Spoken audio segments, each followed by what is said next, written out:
From Romano Leadership, I'm Oscar Romano. This is Learn, Reflect, Lead. Leadership and DEIA development for mission-driven individuals and organizations. This episode is titled, 10 Things I Wish I Knew When I Was a First-Year School Principal. This episode is for you if you have recently been selected or aspire to become a school principal and want to make a positive impact on your school community. If you want to learn how to effectively navigate the challenges of being a first-year school principal and lead your team to success. Or if you're interested in improving your leadership skills and creating a culture of growth and development within your school. Today, we're going to discuss key strategies for success as a first-year school principal. Congratulations! You have been selected as the next school principal of Yes Prep Gulfton. This news was incredible to me. I had dreamt about becoming a principal for years. I felt a rush of emotions as I thought about what this would mean. I would start transitioning into a first-year school principal role in the next few months. It was overwhelming, exciting, all things at the same time. As much as I would like to say that all the emotions were positive, that was far from true. I knew I was ready for the challenge, but that didn't stop fear and anxiety from setting in. I was going to be responsible for an entire campus of over 1,000 students and over 100 staff members. I didn't want to let them down. So what did I need to know first? The first category of items revolve around vulnerability as a school principal. And here's the first item. You will make mistakes. Holding the title of a school principal doesn't mean you're expected to be perfect. Perfection is a standard that people usually place on themselves. Don't fall into this trap. My staff appreciated my vulnerability when I owned my mistakes and committed to improving. Number 2, it's okay to ask for help. You don't need to have 100% mastery of all the skills required to be an effective principal. You must know where and when to ask for help. Ironically, I improved my relationships with staff members by asking them for help. They saw that as a sign of my trust in them. Number 3, you must be willing to let go of control for teachers to take ownership of their classrooms and students' learning experiences. Teachers are the only ones who spend 100% of their time in their classrooms. You need to aim for a place where you can relinquish autonomy to them. Now I have a few questions for you to reflect on. Are you ready to be vulnerable with your staff?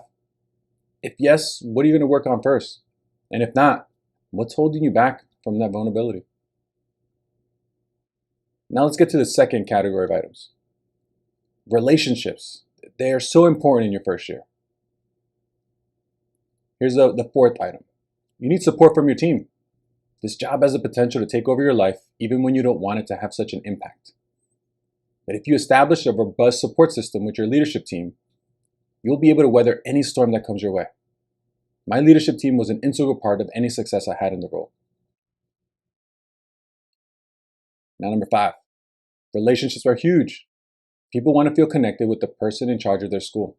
My most challenging moments as a school principal came when I worked on projects behind the scenes. When I didn't make time to connect with staff, students, and families, I noticed that results didn't come as quickly. Number 6, as a principal, you need good people skills. You will interact with different people daily. Interactions won't always go smoothly. Strong people skills, for example, emotional intelligence, go a long way toward establishing, maintaining, and repairing relationships. I regularly had to mediate conflict between individuals, leverage strategies to motivate others, and show up as a role model for my campus. People skills are huge. Number 7, you need to be a master at communication. The principal is responsible for any and all communication that gets sent out to the community, even if they aren't the ones who send it. You need to know what message you want to send, the medium you wish to use, and who will be sending it. By having more clarity, I was able to determine when I needed to step in and when I could delegate to others. Now I have a few more reflection questions for you.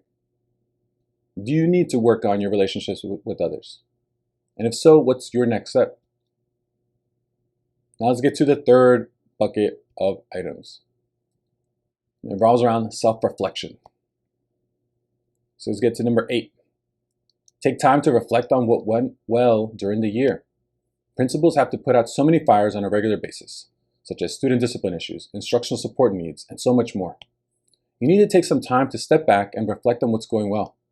Sometimes I would get to school early so that I could walk around and think about what had gone well and what needed to go differently. Number 9. You will feel like there is never enough time in a day. Do not waste time on things that don't matter. Make sure you are spending your time wisely by focusing on only the most critical tasks. Sometimes I would lose track of time while working on unimportant items because I felt more productive. I had to learn to overcome that desire to feel more productive so I can actually be productive. And number 10, find some balance between work and home, because if something doesn't give, it may very well be your sanity. I learned that I couldn't always reach a work-life balance on a daily basis, but I could over the course of the year. I frequently had moments when I had to work long hours, so I learned to take advantage of any downtime I had. For example, during different holidays. So here, another set of reflection questions for you. How often do you self-reflect? And is this a practice that you need to be more intentional about? You can leave your mark as a first-year school principal. School principals have a remarkable opportunity to make a difference in our communities by helping students succeed. However, the position is very demanding and difficult to navigate. First-year principals, in particular, experience many challenges to be able to lead effectively. There are teachers to hire, budgets to balance, and students to lead.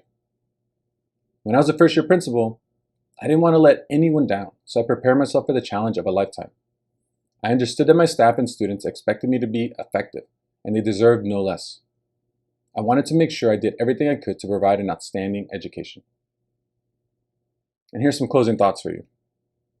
I hope that this article was insightful and helpful for you. There are many other things that I wish I'd known as a first-year school principal, but if I included them all, it would make this list even more extensive. If you have any questions at all about becoming a first-year school principal, please don't hesitate to reach out. And now it's time to commit. If you're a new leader, what advice will you work to implement? And what advice would you give a first-year school principal? Let me know how it all goes. Thanks. That's it for this episode of Learn, Reflect, Lead. Thank you for watching on YouTube or listening via podcast. If you're interested in more, you can find me at romanoleadership.com or connect with me on LinkedIn at Romano Leadership. If you like this episode, please share it with your friends, subscribe, and leave a review. I'm Oscar Romano. Until next time.